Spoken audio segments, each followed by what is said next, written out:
not heal all wounds, so much as it blurs the hurts, I think. You forget things. My mother and father were not meant for each other, even though in the end, it did all work out. I am here today because the two of them were once thrown in together in Jerome, Arkansas, one of America's concentration camps for Japanese Americans during World War II. Jerome, Arkansas. My dad had this little ditty and dance he did when he had a beer or two or three. Jerome, Arkansas, where it got so hot the corn in the fields popped and the horses, damned if they didn't think it was snow and fall over and freeze to death. My mother hated that story and hated that my dad was drinking. Too bad online dating services like Tinder and eHarmony didn't exist back then. Their mismatch occurred through an act of war and my dad's doggedness, or I would not be here in this particular gene pool scramble.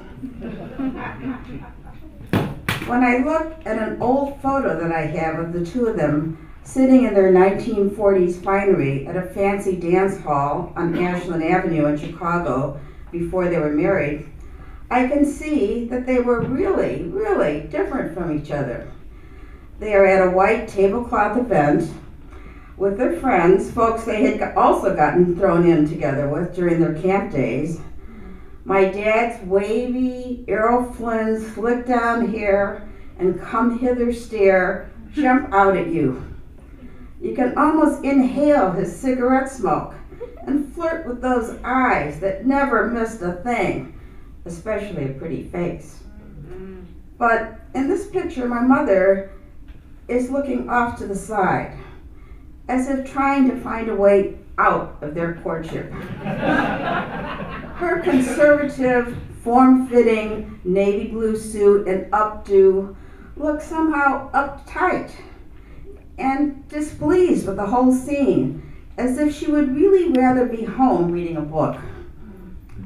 The two were first thrown in together in one of the 10 camps that mostly held women and children and men, like my dad, who were too old or unable to serve in the U.S. Army for some reason. Able-bodied Japanese American men served in the U.S. military because they were U.S. citizens, while the government put their grandmothers, sisters, brothers, wives, kids, and 4Fs were behind barbed wire in barracks scattered in remote areas in states like Idaho, Arizona, Minnesota, and Arkansas.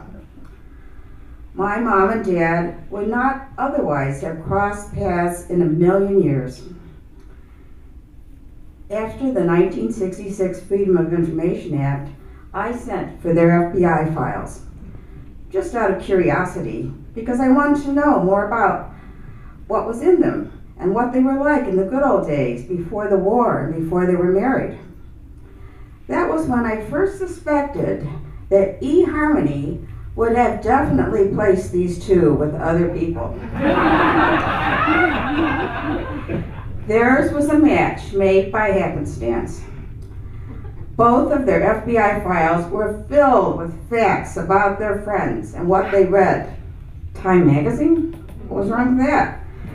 Where they worked, what people who knew them said about them to FBI agents who collected all of this data on over 110,000 Americans back in the 40s. All of these details were carefully typed on paper forms with dates and times and the names of neighbors who knew them. My dad had given the FBI the names of 3 non-Japanese people who would vouch for him, being a loyal American and a good citizen.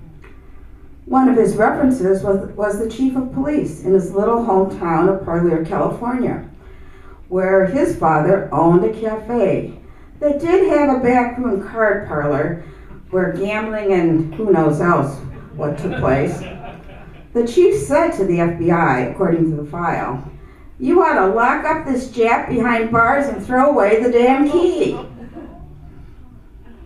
My mother's file said that her main interests were ballet, the symphony, tennis, and her books.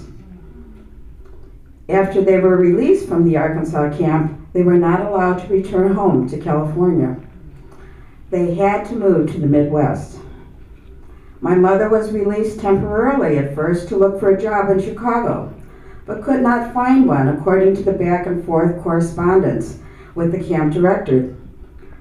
She was a college graduate, and I suppose no one wanted a thinker on the assembly line. She eventually, rather than going back to the camp, I guess, just broke down and married my dad at City Hall in Chicago. I knew I would not starve if I married your father, said my mom to me once. She was actually happy when she saw her FBI file and was glad that they had saved all of this information on her that she had forgotten. Where she worked, the names of her friends, neighbors, college students, her hobbies and pastimes. The FBI had it all and stored it for her like a secure backup memory stick. If my mom could have maybe time traveled and snatched someone like Edward Snowden from the future and given him a look at what was going on back then, maybe he might have blown the whistle on the whole concentration camp thing. But then I guess I would not be here to tell you the story. Without the war and the concentration camps, my mom certainly would never have married a fun-loving, high-spirited guy like my dad, who only lived to age 50. My dad was probably drawn to my mom's calm manner and reserve and just went crazy nuts for her. Their romance was the talk of the camp, I hear. Hell, they had nothing else to do in the swamps of Arkansas but stomp snakes and gossip. She had nowhere to run, and like a trapped gazelle, she let the lion catch her. By the time I was born, my dad was a journeyman tool and die maker at Stuart Warner, where his main preoccupation was to cause trouble for his bosses as the shop steward for his beloved machinist union. I have a picture of him, smiling and waving on the picket line with his union brothers and bowling partners. He was happiest around trouble and commotion and the excitement of being out on strike with his buddies. My mother wound up teaching 4th grade at Youngman Elementary School on 18th Street in Pilsen. Both of my parents figured that I would always be the only one in any social group, the oddball, and they wanted me to fit in and be comfortable in my own skin wherever I was. So I pretty much always was and am. When I was 6, I just thought I was Italian, like all the other kids. Shirakawa, my last name, sounded like theirs. Adolfino, Caparoni, Venegoni, Shirakawa. I was even Goldilocks in our 4th grade play, which was in Italian. I was okay with being on stage reciting, "Mi chiamo Goldilocks." But now that I'm Salt and Pepper Locks, mostly salt, I can recall all of these things, but have to think a while to remember what I did last weekend. Amazon has just offered to store files for me on my HDX Kindle Fire Cloud for a fee. Now I have my own files online. I never have to remember a thing either. Amazon keeps my memories for me, so I just have to click on them and tell them to you.